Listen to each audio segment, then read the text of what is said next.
So Judy has been a volunteer with CASP. She lives here in Brattleboro and has for a long time, a licensed psychologist with in-depth experience dealing with trauma and international mental health. And the reason that we felt this was such an important topic to address, and many of you who are volunteers and have interacted with our guests already know this, is that these folks come to us having experienced trauma in many different forms. Often, usually, we don't know their story. We don't know what that might have been, but we know they've been through a lot in order to get here. And then we, in turn, have to hold that in some way, whether we hear their story or whether just in our own imaginations, we, are well aware from news of what some of the things they may have dealt with are. So being trauma informed, being savvy about both what we're hearing, what we're thinking, what we're assuming, and also then knowing how to take care of ourselves when we feel some of these things so deeply. And so Judy is going to help us through some of that. And I imagine you all will also have some experiences to share with each other. So for the past 5 years, Judy's been working for a federal agency in low resource countries that don't have a lot of infrastructure and support, and providing mental health services in the aftermath of disasters. So in a lot of ways, the people with us are in similar type of situation. Thank you, Judy. I'm going to let you just take it from there. Thank you, everyone, for taking time out of a very precious Sunday afternoon in May. I appreciate that. And I'm delighted and honored to have something, hopefully, that's useful to everyone to offer in working with CASP and our guests. So what my plan is for today in the next hour and 40 minutes is to talk about trauma. What is it? How does it impact us? And not to make anyone into a mental health professional, but just to give everyone a working knowledge, because we use that word a lot. So to really understand what is trauma and how it affects us in our brain, our central nervous system, and what is vicarious trauma, what is PTSD, post-traumatic stress disorder. Again, it's a term that we throw around a lot and not many people know exactly what that means. So just to help everyone have a working knowledge that hopefully will help build some scaffolding in which to understand interactions and needs and appropriate and useful ways to interact with our guests, who I think it's safe to say we can assume every single person who's seeking asylum in a different country is a trauma survivor, is impacted by trauma, and probably multiple traumas. So then we're going to talk about what helps working with people who are trauma impacted, and then talk about self-care. So for people who are working with trauma impacted populations, how do we take good care of ourselves so that we can sustain that work and not feel the negative impacts of vicarious trauma, and what works for our own resilience strategies. So that's the plan for today. What I'd like to remind everyone is that your number one job is to take care of yourselves while you're listening and participating. So talking about trauma can be traumatic. It can remind you of perhaps if you have your own trauma events that you've lived through, or loved ones or colleagues that you've heard about their trauma stories. Talking about trauma can activate all of that stuff. So please take care of yourselves.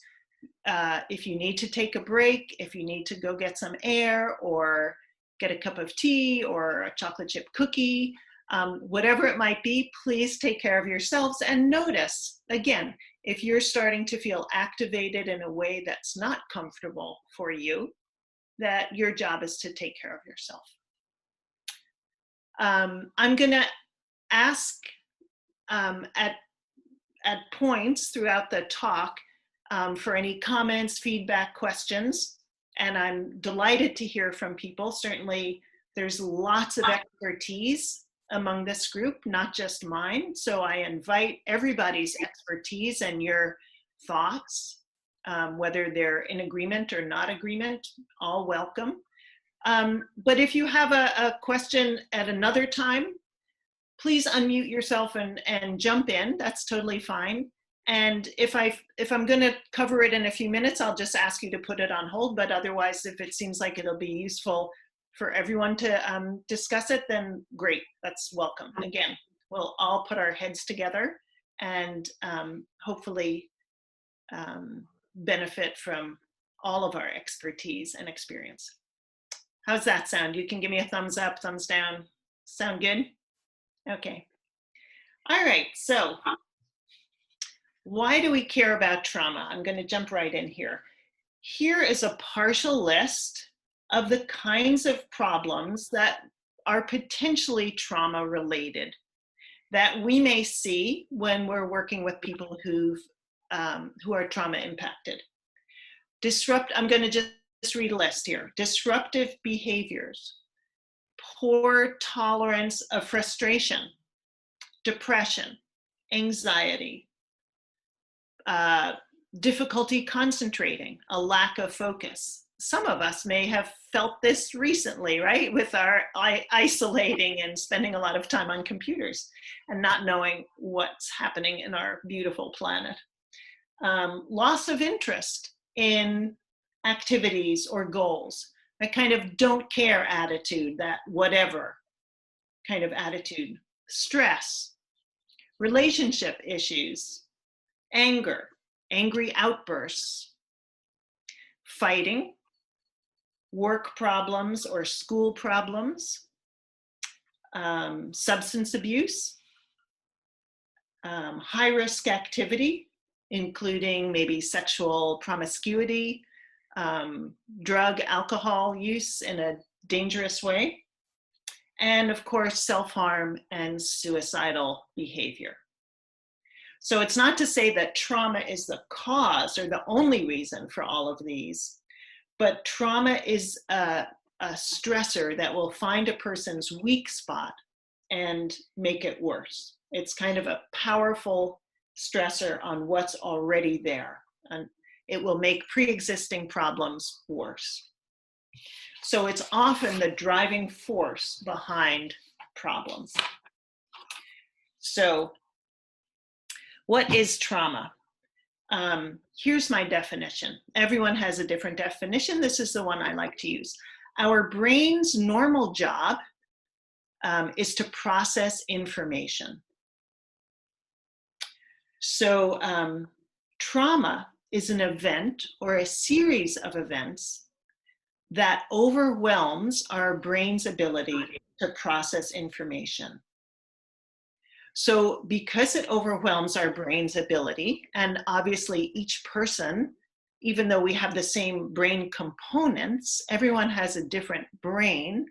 So what overwhelms my brain's ability to process information is very unique and individual and won't be the same for someone else. But because it overwhelms our brain, it always comes along with feelings of helplessness and powerlessness, right? So a traumatic event is usually an event that causes us to fear for our safety, fear for our life, our well-being. It often comes with horror, terror, a sense of imminent danger, right? So those are characteristics of a traumatic event. Now, an irregular event that's not traumatic, let's say you're just going to the store to buy some milk. Let's say this is pre-COVID-19, when we could just go to the store without thinking about it and buy some milk, right? Nothing unusual happens. That event, we come home with the milk. That event gets put into our long-term memory, stored there. And I like to think of it as just taking a nap. It's just resting there peacefully. If we want to recall that event, we can. We can say, oh, I remember that time 2 weeks ago when I went to the store and bought a carton of milk. But that memory is resting peacefully, right? So that's in normal events. Now, I like to use a food metaphor for digesting, how we digest it. So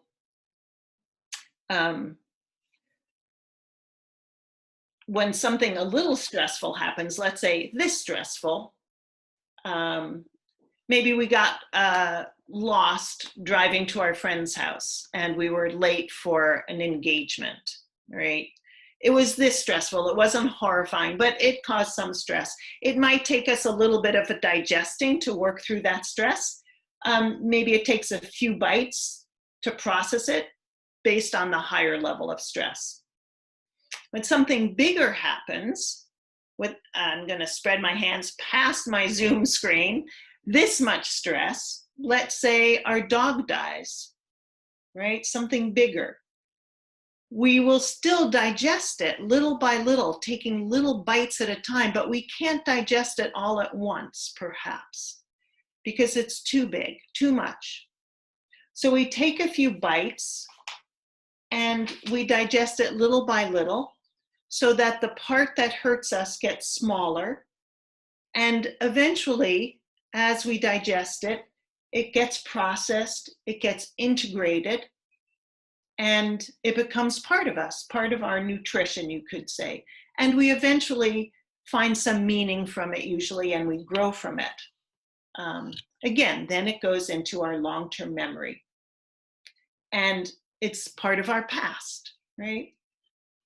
So along with emotional processing, that when we digest a memory, we're also organizing elements of the experience into a coherent narrative, into a perspective that allows us to move on, right? So for example, if your dog died, you might go through a stage where you say, well, she loved playing outside. I guess there's always the risk of an accident, right? But she'd have been miserable tied up. And we make sense out of what happens. She was a great dog. I'll always love her. Maybe we go through some anger. I'm so mad at my sister. She left the door open and so the dog could run outside and get hit by a car, right? And again, we go through bits and pieces of it, little by little, processing it. And that's the ideal way of processing an event. But when something is so big and so upsetting, it doesn't get processed this ideal way. Because again, it overwhelms our brain's capacity. So what happens is that our brain, and this is automatic, it's part of our brain, it's part of our central nervous system, it's not a conscious process. Our brain says, this is too much, I can't handle it. I know, I'm gonna put it over here, I'm gonna make a nice wall, it's over there, I'm over here, phew, I'm safe. Right? So we build a wall that keeps that upsetting stuff over here away from us. And it gives us instant relief. Right? So in that way, it's a very helpful strategy. But it's a temporary solution and it's not foolproof. Right? So there are some negative things that happen with this automatic strategy that our central nervous system concocts for us. When our stress level gets very elevated, as in a traumatic event or a series of traumatic events, there are over 1,000 biochemical processes that are triggered in our body to help us deal with freeze, that's the first stage, and then fight or flight. So over 1,000 biochemical processes that even make the laying down of memory of a traumatic event different than how we lay down normal memories that go into our long-term memory. But back to the food metaphor. If you eat something that's bad for you, for example, you may be sick for a few days. Your body usually will be able to figure out how to get rid of it, how to get rid of the bad stuff that you ate. It might make you sick, It might make you shaky, but your system knows how to get rid of it. And it'll come out of you one end or the other, right? And in a few days, you'll be back to healthy.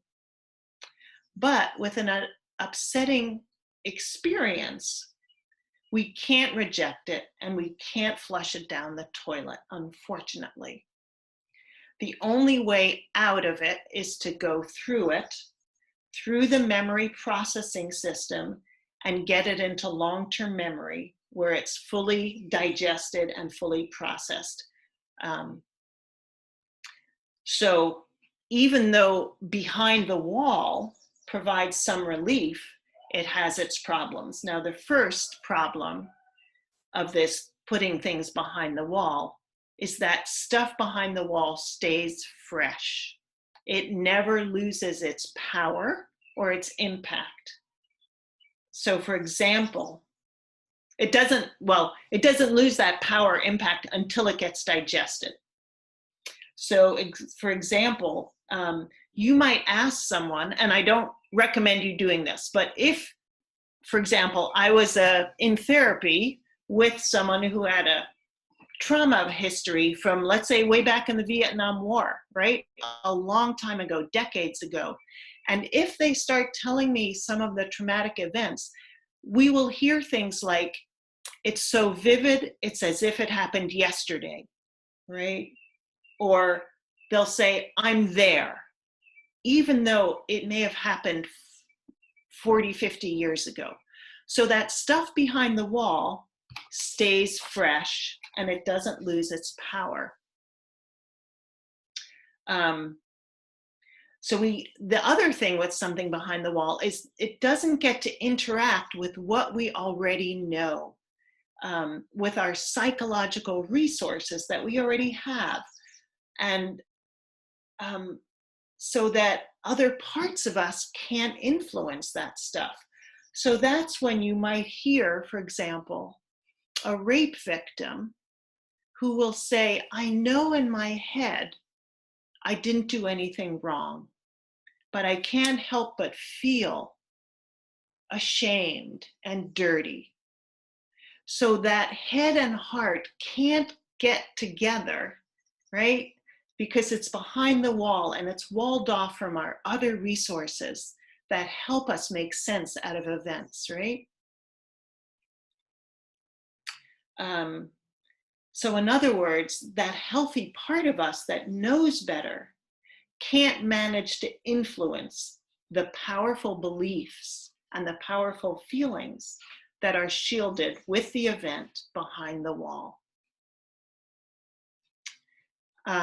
So this is a good time to say that that stuff behind the wall is multimodal. So what that means is we might have visual memories, what we saw, what we heard, maybe what we smelled, what thoughts came to us, our cognitions, and feelings both emotions and in our central nervous system, what our body felt, right? So all of those things are part of the fragments of memory that are behind the wall.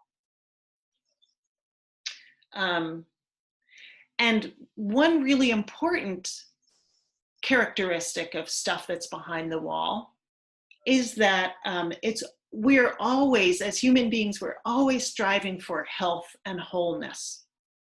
So that stuff behind the wall is always trying to get processed, to find an opportunity to kind of jump over the wall and get processed so that it can finally go into long-term memory and take a nice rest.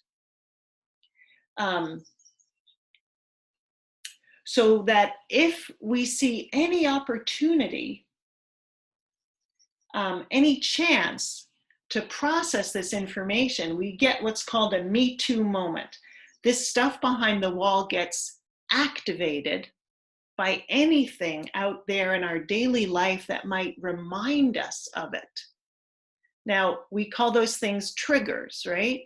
Anything that happens in our day-to-day life that reminds us of what's behind the wall, all of a sudden stirs up that stuff behind the wall and it jumps in and says, me too, can I get processed too?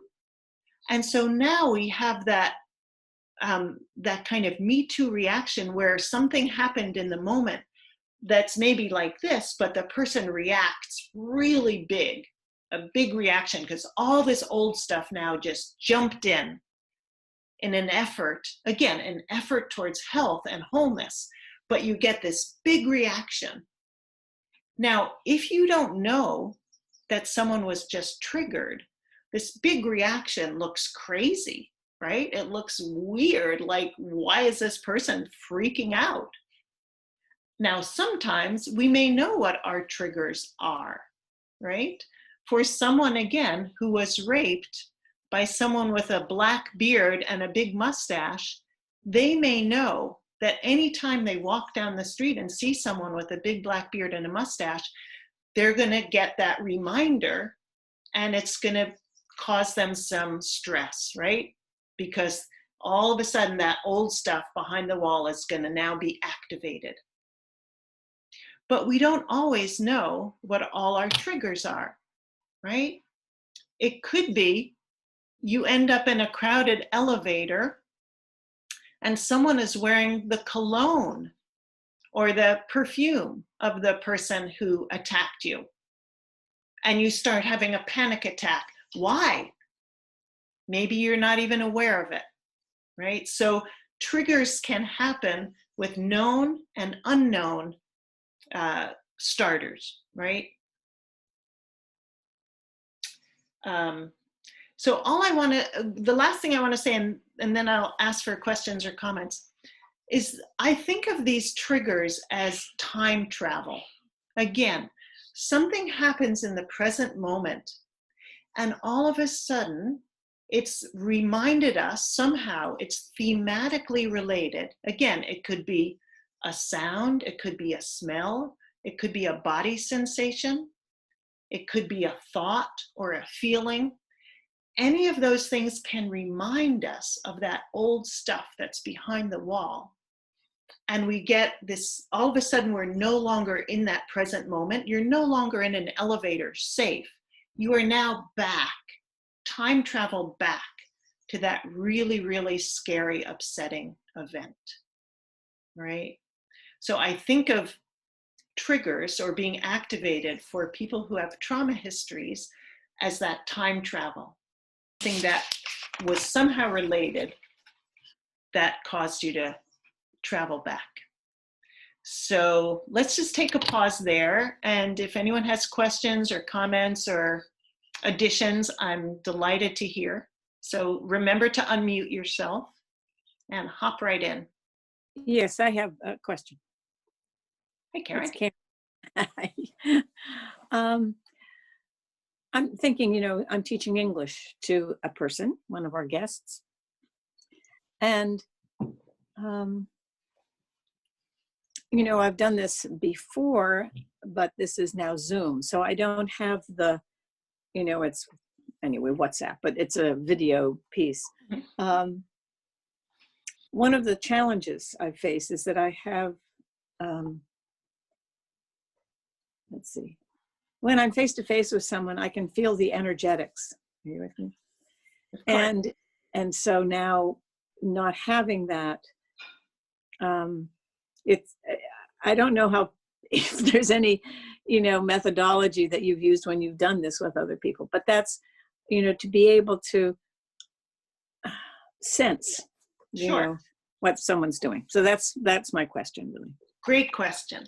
And it brings up some really important points, which is that as helpers, as people who want to be helpful to trauma-impacted populations, the very first number one thing that's important, I'm going to get to your question, but I'm going to do a little preface first.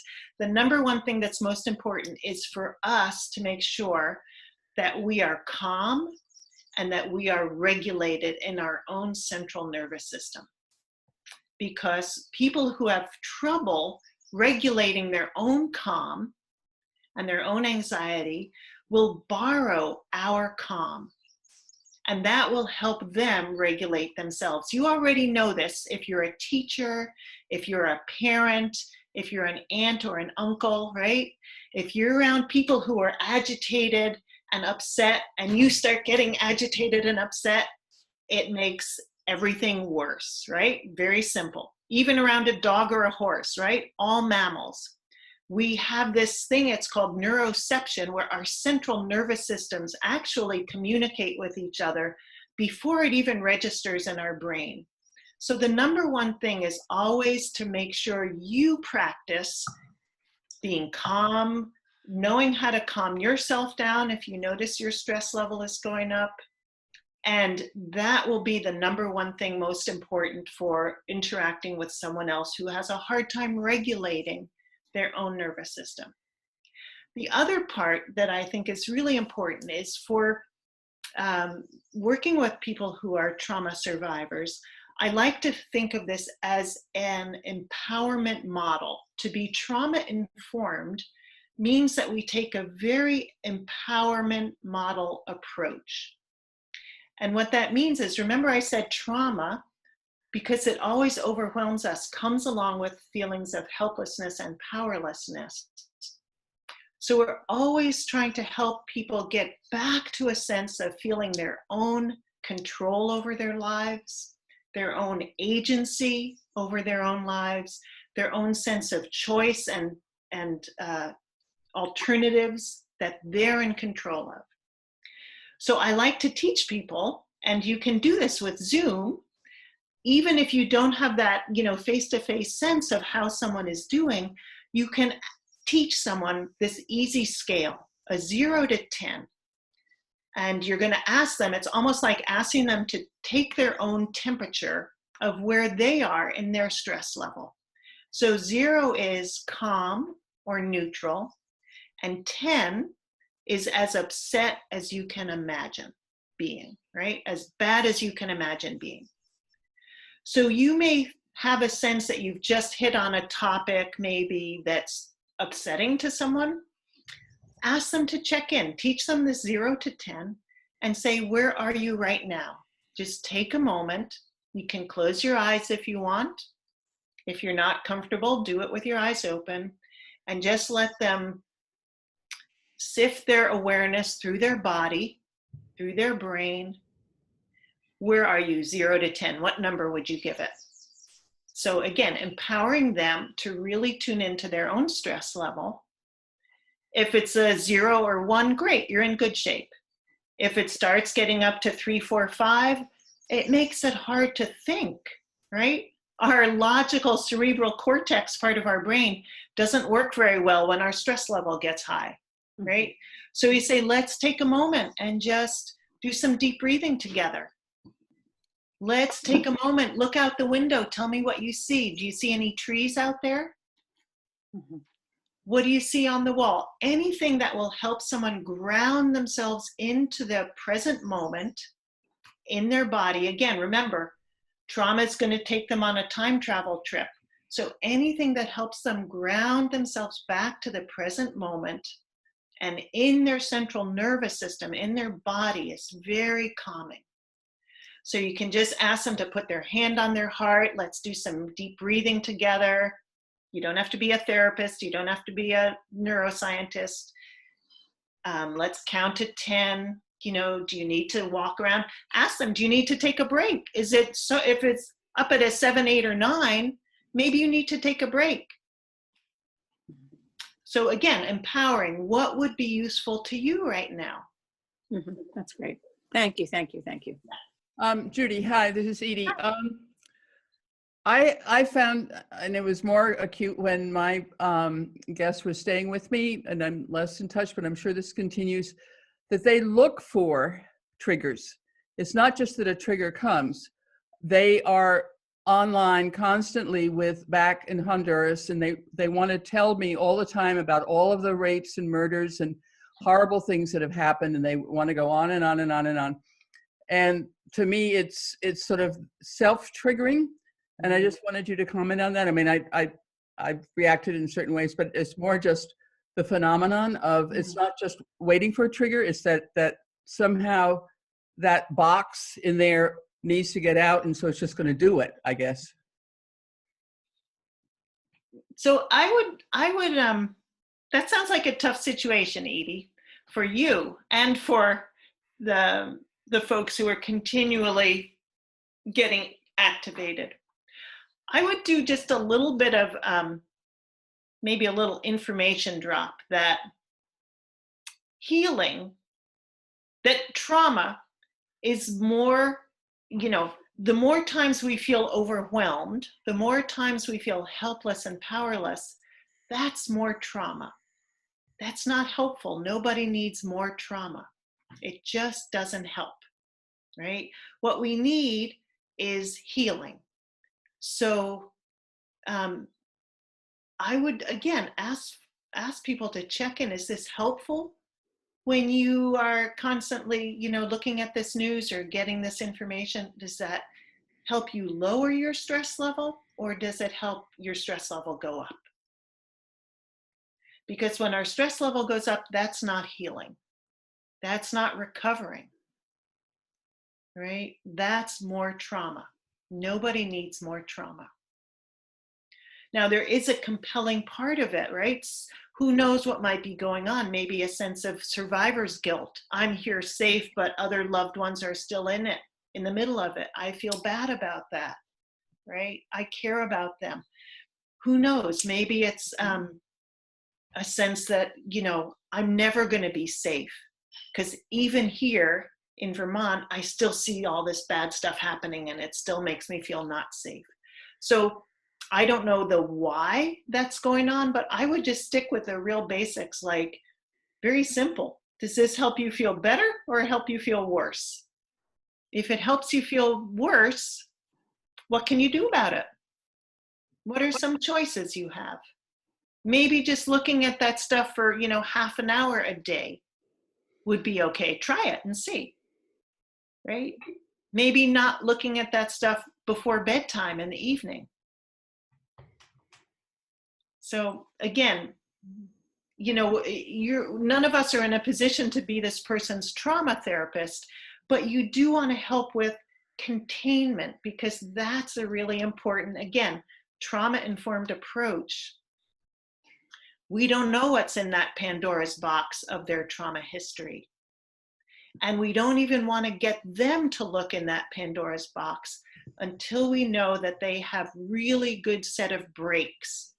And what I mean by brakes are those strategies that help us get the stress level down to a manageable, calm place, right, where we're not overwhelmed again.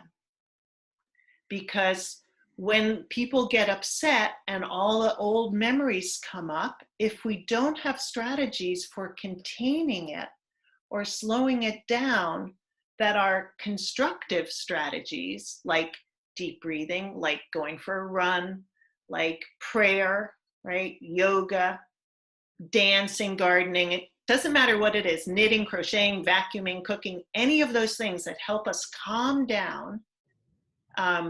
If we don't have those in place, then we're going to look to strategies that aren't so constructive, like drinking to make those feelings go away, taking drugs to make those feelings go away, acting out sexually, or where I was working in the USAID and US State Department, everyone had a giant motorcycle that they drove with no helmet 150 miles an hour. So other high-risk activities, right, that help us numb out, that are dangerous. Thank you. Yeah. So I have a question. I don't know if you can hear me. Yeah. So if we have a guest who is relying on alcohol a little too much, do you have any strategies for helping a person who's numbing themselves out with alcohol? That's probably a whole nother really good workshop. That's a good question. I guess, you know, what I say to people is this helping, or is it causing more problems? Very simple. Again, you know, everyone likes to have a glass of wine to relax.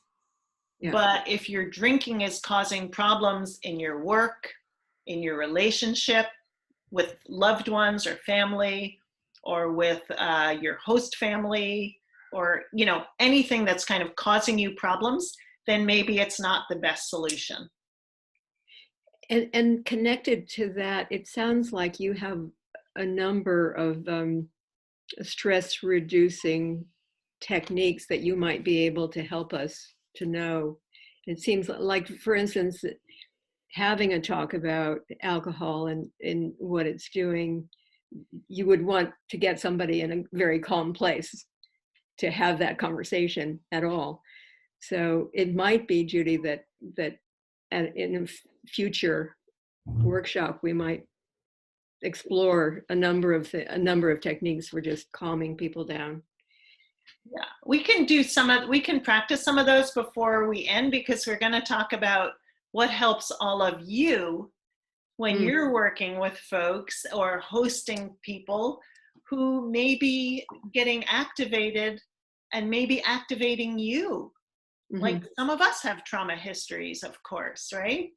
Or our loved ones do, or our children do, or our grandchildren, right? So what do we do to take care of ourselves? And I always think, well, if I know how to do this for myself, I can easily teach someone. Like, I know how to do deep breathing. We can all do it together, which we will. And I can easily teach it to someone else. It's not rocket science. Plus, you can Google deep breathing and get 5,000 live, little lovely people talking you through a guided deep breathing exercise, which works, right? They all work. So okay, that sounds great. Yeah. Good question. Anyone else at the moment have something else? Okay. So what I'd like to do is just quickly go over what is PTSD, and then have a little break, maybe 5 minutes. Everyone can go to the bathroom, get some tea, coffee, whatever. And then we'll come back and we'll talk about self-care. Does that sound good? Sure. All right. So PTSD, the reason I like to talk about it again is that it's something that we throw around as a term without necessarily knowing exactly what it means. So I think it's helpful for you to know, so that it's not mysterious. There's nothing mysterious about it.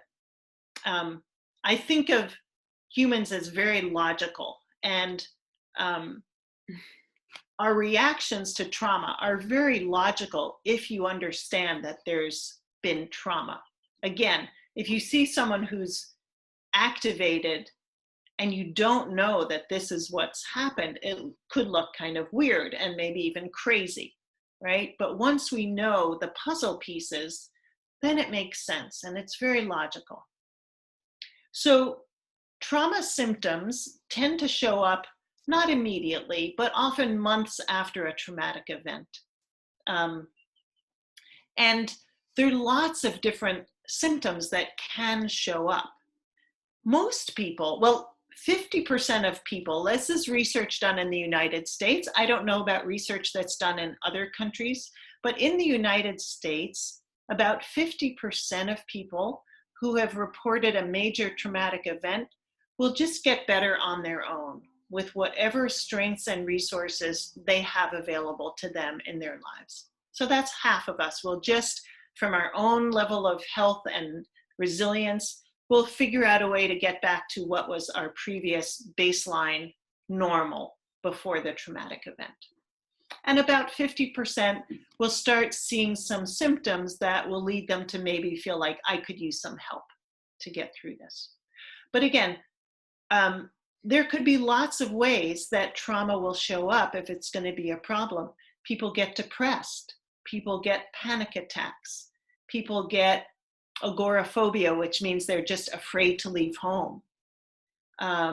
They may have a hard time eating or sleeping. So there's all kinds of ways that trauma might show up. And PTSD is just one of those ways. It's a certain configuration of symptoms, but it's not the only way trauma shows up. So I want to make that clear. The particular configuration of symptoms that go along with post-traumatic stress disorder, there's 4 groups of symptoms. Excuse me. And again, once you understand a little bit about trauma, which now you all do, hopefully, and I'm sure many of you already knew this stuff, this makes sense.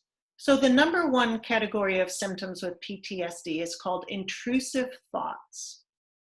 And all that means is that we think about this bad stuff that happened to us pops into our brain without us wanting it to, right? So it could be popping into our brain in pictures of the event that happened, or sounds that pop into our brain, right? Or it could be nightmares popping into our brain in our sleep. And even flashbacks are part of the intrusive thoughts category. Flashbacks are when you feel as though you're reliving an event. It's not even you're remembering it, it's you're actually in it. Those are pretty rare, but they get a lot of attention and Hollywood likes them, so it's good to mention them. When I first moved to Vermont many decades ago, I had a scary accident on an icy road and flipped my car over down a ditch. I was fine, but shaken up. I had to get pulled out. And that night, when I was lying in bed trying to fall asleep, every time I closed my eyes, I saw a slow motion movie of that accident. That's an intrusive thought. It was unwanted. I didn't want to think about it. I just wanted to fall asleep. So that's an intrusive thought, just very basic, right? The second category of symptoms is avoidance. So again, this makes sense. Something terrible has happened to us, and we want to avoid, one, we want to avoid having it happen again, and two, we want to avoid anything that reminds us of that event. So for example, if you're in a plane crash and you manage to live, maybe you don't want to see any movies about airplanes. And you certainly don't want to see any movies about airplane crashes, right? Because it will remind you, and you're trying to avoid that bad memory. Maybe you'll avoid getting on an airplane. Maybe you'll even avoid going to an airport, right? So avoidance, again, it makes sense when you understand this, the construct, but avoidance can generalize. And when it generalizes, it can really be very constricting in our life. So for example, a rape victim might say, what we want a rape victim to say was, Uncle Joey raped me, I'm gonna stay far away from Uncle Joey. But what she may say is that Uncle Joey wore sunglasses and a hat. I'm gonna stay away from any guy with sunglasses and a hat. And then that may generalize to, I'm gonna stay away from any guy. And then that may generalize to, I'm gonna just stay away from people, right? So avoidance, again, it can snowball in that way. And again, if you don't understand what happened before, it may look kind of weird. But again, once we understand, it all makes sense. It's very logical. Third category, hyperarousal, hypervigilance. And that basically talks about our hardwired into us is, again, wanting to make sure that that bad thing doesn't happen again. So the hyperarousal talks about our central nervous system getting reprogrammed to be on high alert. So it's as if we're still in the freeze, fight, or flight mode where all those neurochemicals are still being produced in our body to get us ready to survive if that bad thing happens again. What that may look like is someone is very jumpy, they're very anxious, they can't settle down, they can't calm themselves down. Maybe they get heart palpitations, right? Maybe they can't catch their breath. Maybe they get really jumpy, like if they hear a noise. Again, that's our central nervous system that was trying to protect us when that bad thing happened and now is still on that high alert.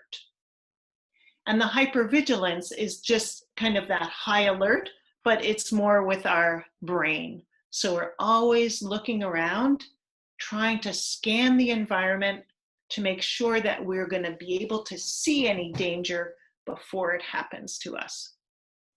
Again, these hyperarousal, hypervigilance can really impact people's sleep, not being able to calm down enough to sleep well, some people not being able to calm down well enough to eat well or to pay attention and concentrate. Maybe they get anxiety attacks or panic attacks. And the last category, number 4, is numbing. So again, trying to make those bad feelings go away. Now, some people have a natural ability to numb out bad feelings, right? You probably know some people like that who just naturally have a good sense of denial. They don't think about bad things that are upsetting.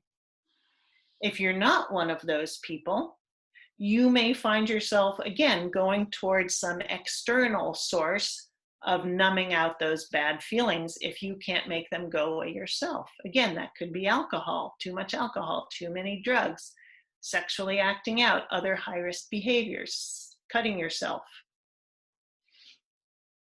So numbing, again, a normal thing. You want to make that bad, you want to stop those bad feelings. How can we make them stop and go away? So any questions about the PTSD? That's the PTSD picture. Questions, comments? Karen, I understand that there, I mean, a lot of this happens with people who come back from war actually as well, that kind of trauma, and vets have had a lot of PTSD stuff. This is maybe an offshoot, but I understand that there's an adaptogen, or there's a process by which people can lower their cortisol levels. Because I understand that cortisol, you know, for this hypervigilant, all of that there are certain chemicals that are, you know, high, and other ones that aren't helping them. Basically, the cortisol is high. Do you, I mean, in your practice, I know this is probably not connected here, but I wasn't sure if people have, so, you know, I'm thinking mostly the guests that I've met, some of them have been men and some of them have been women. And so I was thinking about some of these guests, whether or not they've been soldiers or not, and sort of, you know, so it got me thinking about this, and having read a little bit about this, an adaptogen that's not a chemical response, like it's not a, what do you call it, an antidepressant, or, you know, it's not medical, I mean, chemically induced, basically. It's working with the cortisol levels. Does that ring a bell for you? Well, I'm not, I know about cortisol, and I'm not, certainly don't have expertise in specifically how to lower cortisol levels, but in terms of calming our central nervous system down. Now, our central nervous system is what informs our brain, right? There's a feedback loop between our brain and our body all the time. It's communicating. So when we calm down our body, it calms down our brain, and when we start feeling safe, we stop producing all those stress chemicals, all those 1,000 different neurochemical reactions start slowing down, right? So some of those stress chemicals take up to 2 days to metabolize and exit through our body. But the ways we calm ourselves down are very, very universal, right? One way is when we perceive safety. So the people around us can help provide that. Again, that's why it's so important that we as helpers make sure we tune into our own central nervous system and our own calm, so that we stay regulated and we stay calm, so that other people can borrow that until they can find their own calm. So that will help those neurochemicals of stress not stop being produced and start being exited and metabolized through our system. So part of that is eye contact. Again, I don't know the research on Zoom for eye contact. I know in person, eye contact helps calm us down. physical comfort. Obviously, you have to have permission to touch someone, and who knows when we'll get that again. But in general, a hug will help someone's central nervous system calm down. Just, petting a dog, it lowers our blood pressure and it lowers the dog's blood pressure. Very simple physical contact things that help calm and regulate our central nervous system. Yeah. Deep breathing. We can be in the middle of a panic attack, and 10 minutes of deep breathing, that panic attack will stop. We'll practice that at the end here. Yoga is good. Running, some people find running. Any kind of physical exercise helps metabolize those stress chemicals out of our body. So if someone is experiencing hyperarousal, hypervigilance, that kind of jumpy nervous energy, get them to exercise. I don't care what it is. Have a dance party, right? Anything that gets you moving is good. Jumping rope, jumping jacks, anything. It doesn't matter. You don't need equipment. That's a good long walk. Anything, again, right, left. That helps our brain process information. Doing right, left. Some people find prayer very calming, or meditation. Music, right? All kinds of things that are kind of universal ways that we calm down our central nervous system and our brain. There's the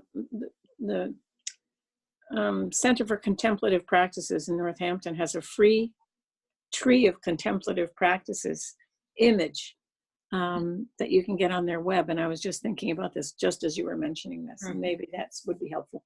Thank you very much, Judy. I appreciate it. Sure.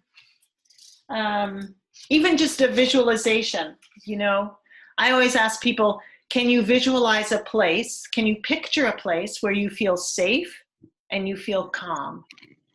Now, not everyone can, but if you can, and it even could be just sitting on your bed, totally fine. Can you close your eyes for 10 minutes and just practice bringing all of your awareness to your safe place? Just let your whole mind's eye focus on that place where you feel safe and calm. Now, if someone can't, don't worry about it. Don't push them. But even it could be the bed, like I said, or, the bathtub, wherever. It doesn't matter. Sitting at the kitchen table. It doesn't have to be, a beach in Hawaii. It can be anywhere where you feel safe and you feel calm.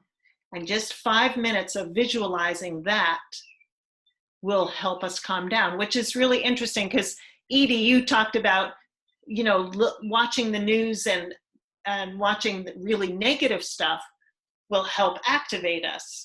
We can also use that same kind of visualizing to calm us down. That's the good news.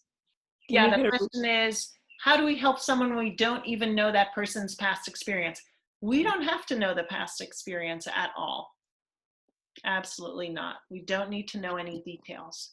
I think, we can focus more on what's happening right now, right? What's happening right now? And just very simple question, what do you need right now to take good care of yourself? Again, that empowerment model. By the time we're probably 6 years old, we have some strategies that we know work for us to help us calm down.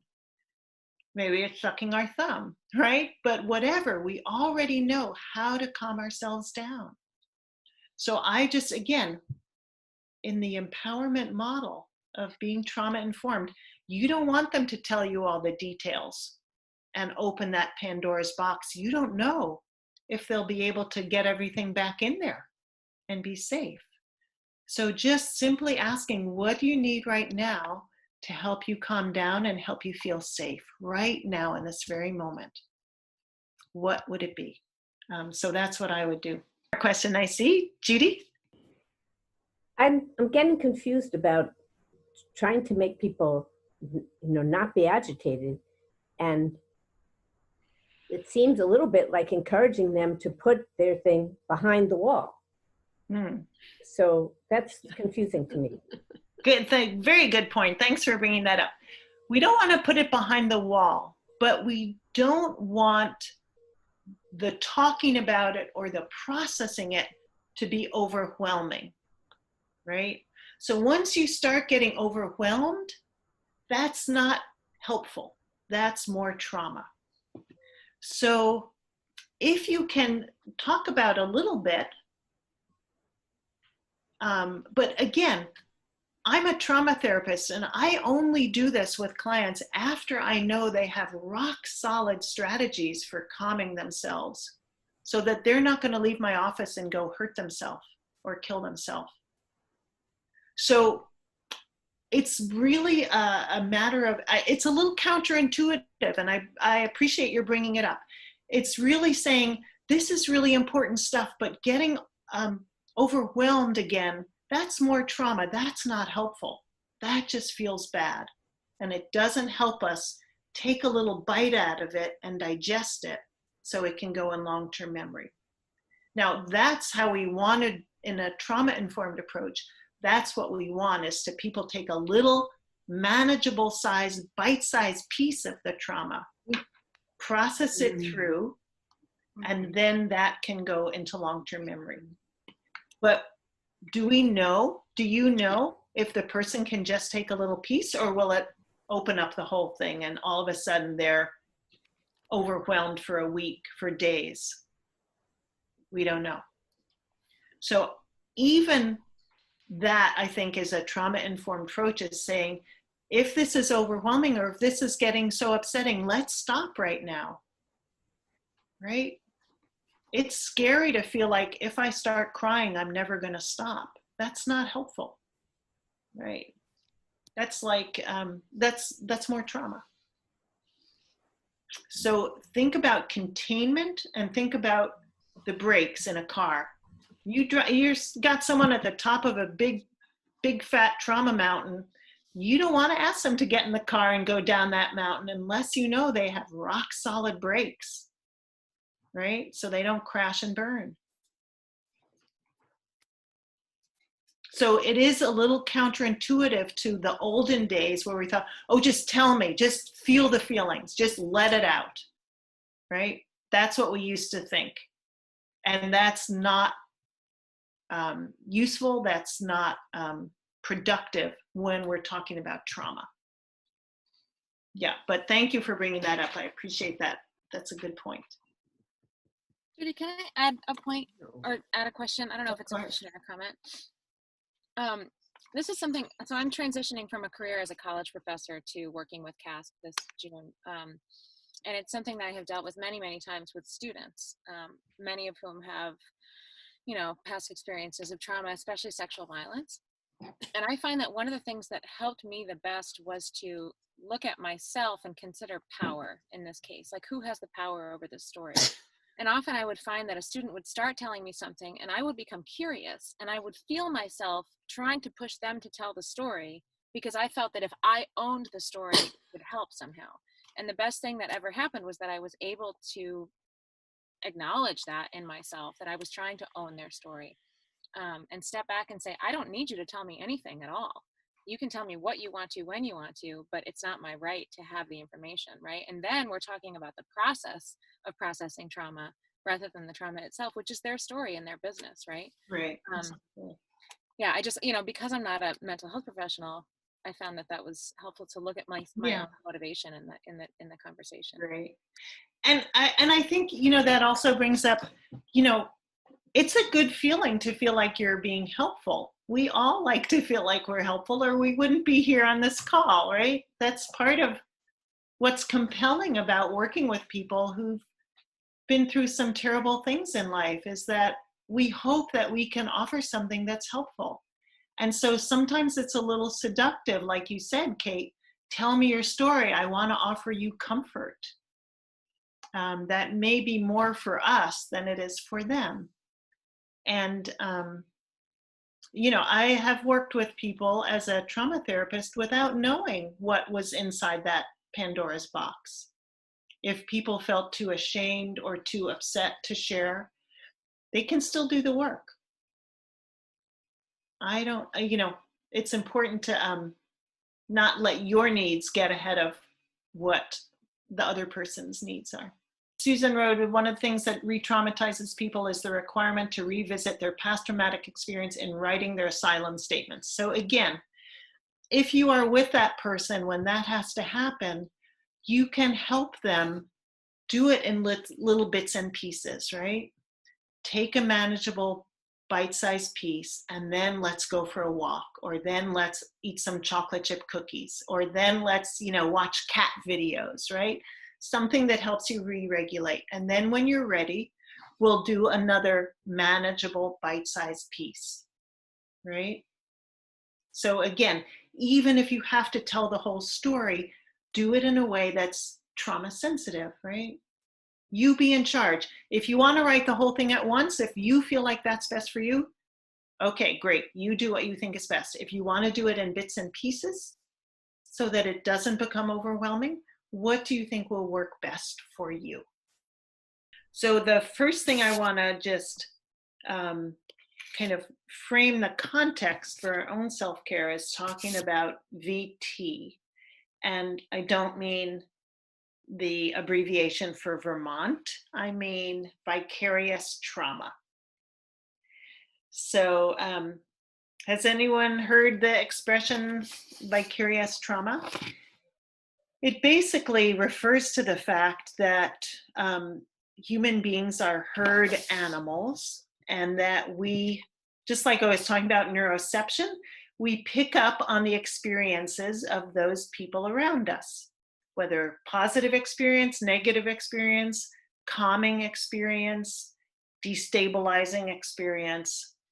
So if you're someone who is hearing stories about people suffering, about the worst things that human beings can live through in terms of traumatic events, you can be 100% sure that's having an impact on you. So if we were all working in construction, we would show up to work wearing a hard hat. Maybe we'd have goggles, maybe we'd have good leather gloves, in order to protect us from the potential dangers involved in our work. If we're working in the mental health field or the caring field or the field of working with asylum seekers, we don't have hard hats. So how do we take care of ourselves so that we can sustain this work without it having a negative impact on ourselves? So that's what I'd like to focus on in this moment. Vicarious trauma is just talking about how trauma is contagious. If we're exposed to the suffering of people, it will have an impact on us as well. So how do we mitigate and minimize that negative impact and take care of ourselves so that we can sustain this work and do it in a way that that we feel like we're using our best resilient strategies and not being worn down and used up? So my first thing I'm going to ask everyone to think about, if you have a pen and paper there, feel free to write down. If you don't have pen and paper, just think about for a moment, what are the top 3 things that help you lower your stress level when it starts to get too high and you notice it's having some negative impact on you? So what are the 3 things? What are 3 of the things that you do that help you take care of yourself and lower your stress level so that you feel calmer and maybe more optimistic about the world, about yourself, and grounded? So if you want to write it down, write it down. If you want to just think for a moment, just think for a moment, and then we'll see if anyone feels comfortable sharing. If you feel like sharing, what are some strategies that work for you?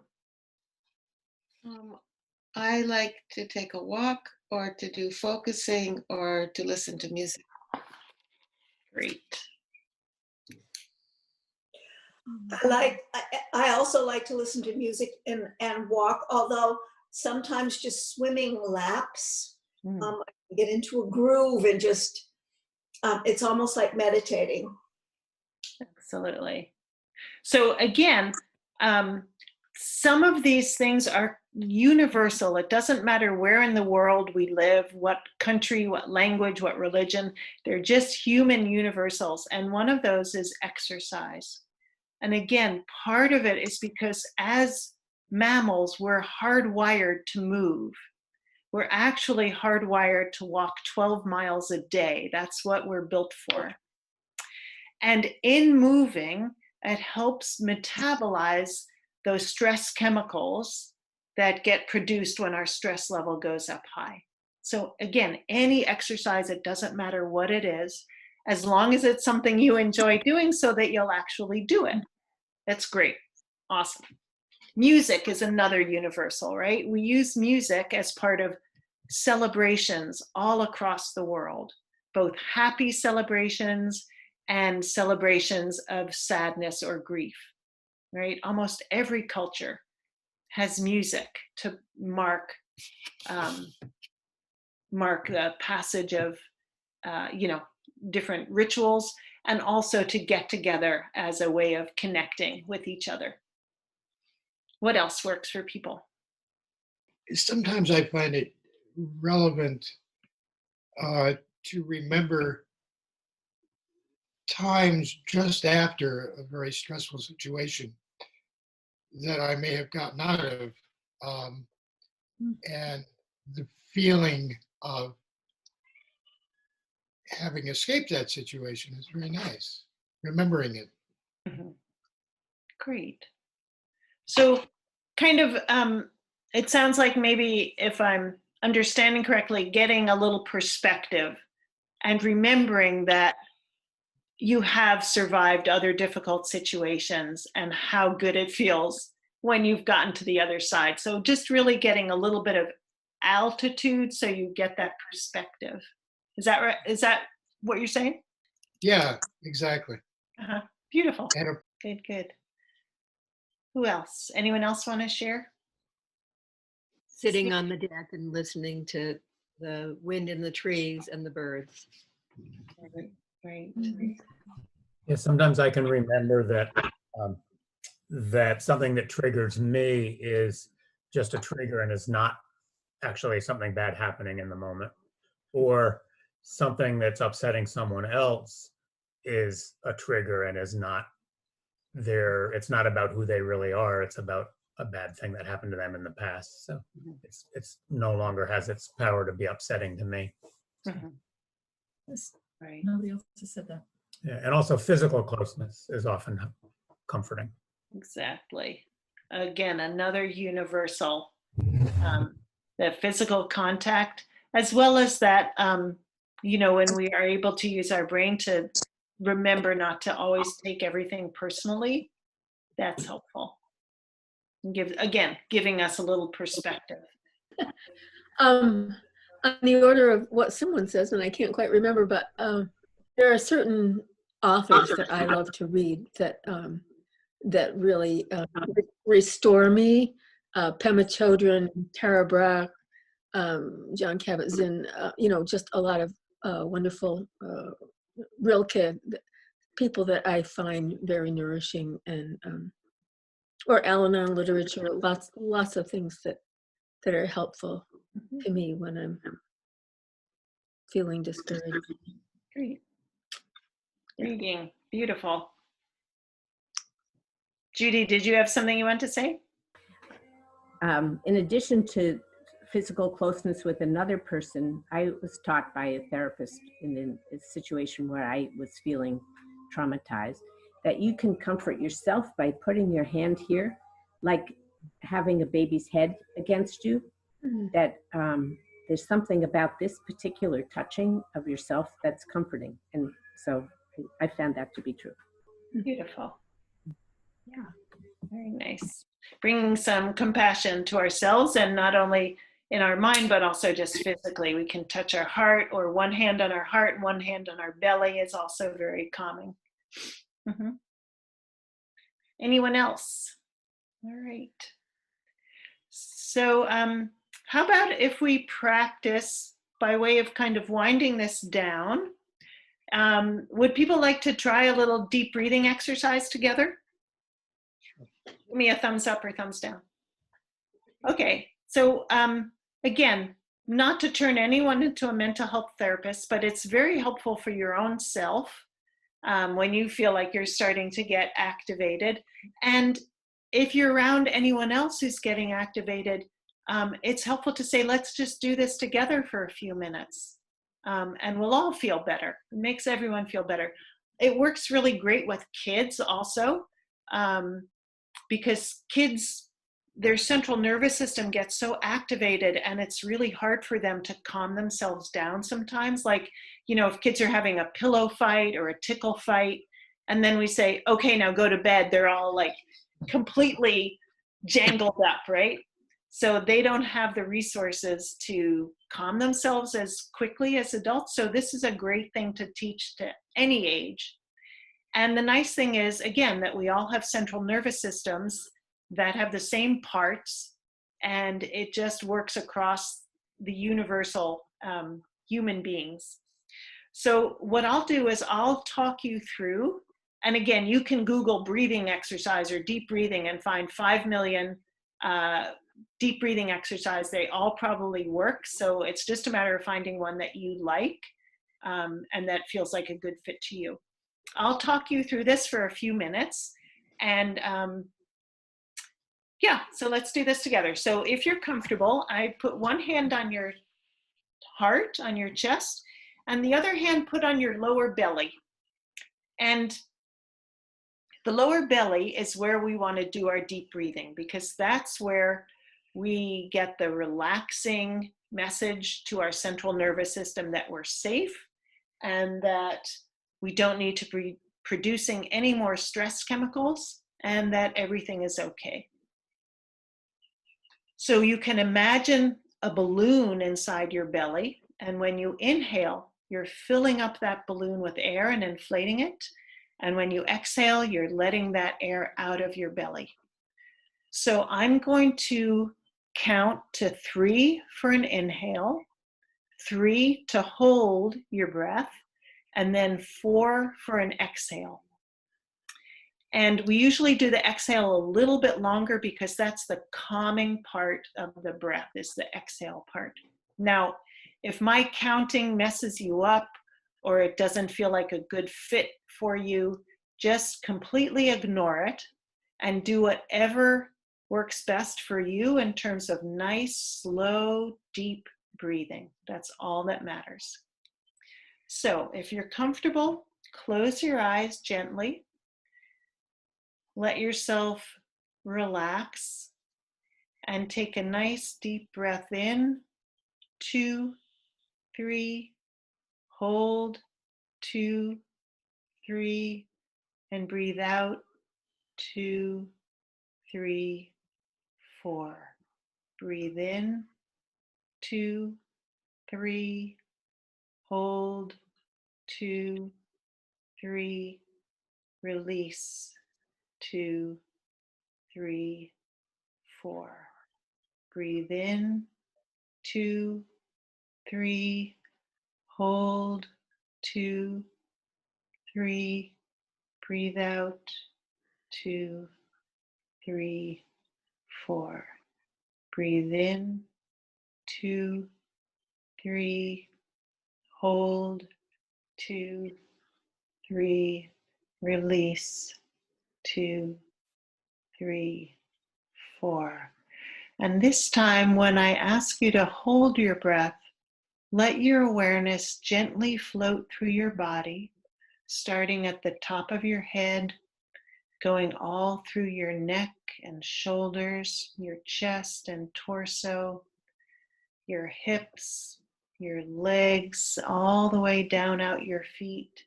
And notice any place where you might feel tension or tightness, and let all of that go with your exhale. So take a nice deep breath in, 2, 3, hold it and notice, 2, 3, and breathe out any tightness, 3, 4.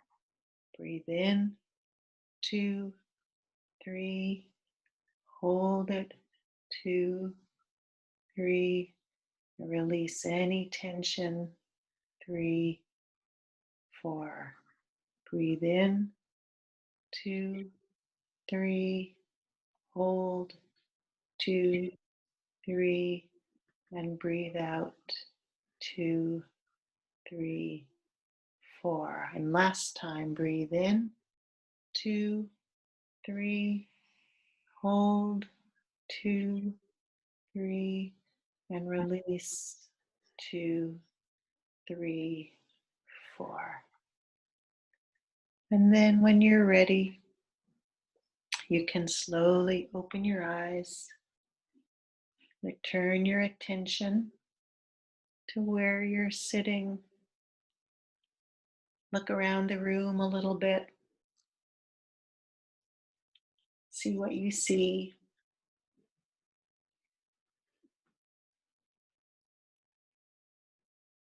Look back on your computer screen. Okay, so I always like to do a little monitoring and evaluation. And I am kind of committed to do no harm. So raise your hand if you feel worse now than you did before we did the deep breathing. Don't be shy, raise your hand. It's good data. Okay, I don't see any hands up. Raise your hand if you feel about the same now as you did before the deep breathing. Okay, some people about the same. That's usually how it goes. And raise your hand now if you feel a little bit better now than you did before. Okay, so this is generally something pretty rock solid. We literally did it for 4 minutes. So again, I encourage you to give it a try for 10 minutes. You'll more likely feel the effects of the calm and the relaxation. And again, you can, ask someone else to do it with you. Over Zoom, you can see that Zoom works. You can do it in person. And if you hated it, the good news is you never have to do it again. So, we see Dorothy and I were deep breathing, and there's a little white cat sitting between us. We started deep breathing. This cat just crashed and started deep breathing with us. It was amazing. Yeah. So we forget that we're animals, and that, again, our brains and our bodies are in constant communication. And in fact, what we learned way back from Darwin's research is that 80% of that communication is from our body to our brain. 80% of that communication is our body to our brain. And our bodies communicate with other bodies before our brain even kicks in. That's called neuroception. So if you're with someone who's calming down, even a cat or a dog, it helps us calm down. So it's a great strategy. It's very nice. If you're having trouble sleeping, you can do it before bed, or you can do it if you wake up in the middle of the night and your brain starts racing. It's a really nice way to slow things down. Sometimes it's hard to just get our brain to slow down, but if we get our body to slow down, that will slow our brain down. Yeah. Any other questions or comments? So we're about to wind our time together down.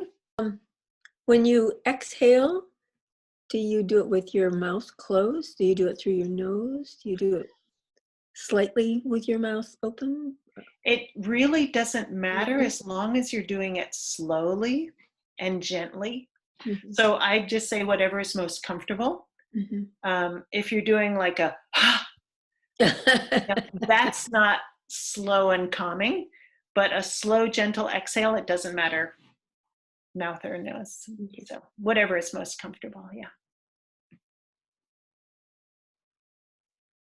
Anyone else? Any other questions from anything we've talked about, or lingering comments, concerns, questions? Well, I would say that was #1 CASP volunteer training. Francie, do you want to have any parting words? Thank you, everybody, for, again, taking time on a precious Sunday and participating. And I hope you felt this was useful. If not, I think most people have my emails. If you don't, Francie has my email, and I'm happy to answer questions or comments that might come up for you in the days or weeks. Or if you want to forget about everything you just heard, and don't have to email me at all. Right, and just thank you so much, Judy. And I can imagine that in the coming weeks, particularly if, you know, we are involved, any of us are involved directly with some of our guests, that some of this might come back, and maybe there will be a follow-up question. Mm-hmm. Yeah. Good. So let me also say thank you all for coming, and we will be having a second session, though it's not scheduled yet, but Jessa Harger, who was in on our one session today, and Tristan Johnson, who was also here, are planning a session on cross-cultural understanding and culture shock. You know, what that's like, landing in a brand new culture. And then something else that we haven't really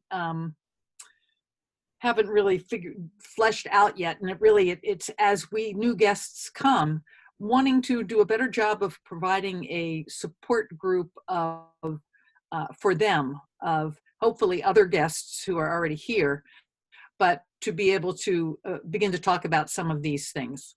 What's it like to land in a new place, and what are some strategies? So that wouldn't so much impact all of you, other than it's good to know that we'll certainly let you know when guests have had the opportunity to participate in something like that. So unless there's some final word from anyone else, I think we're ready to end this session, and just thank you so much for coming.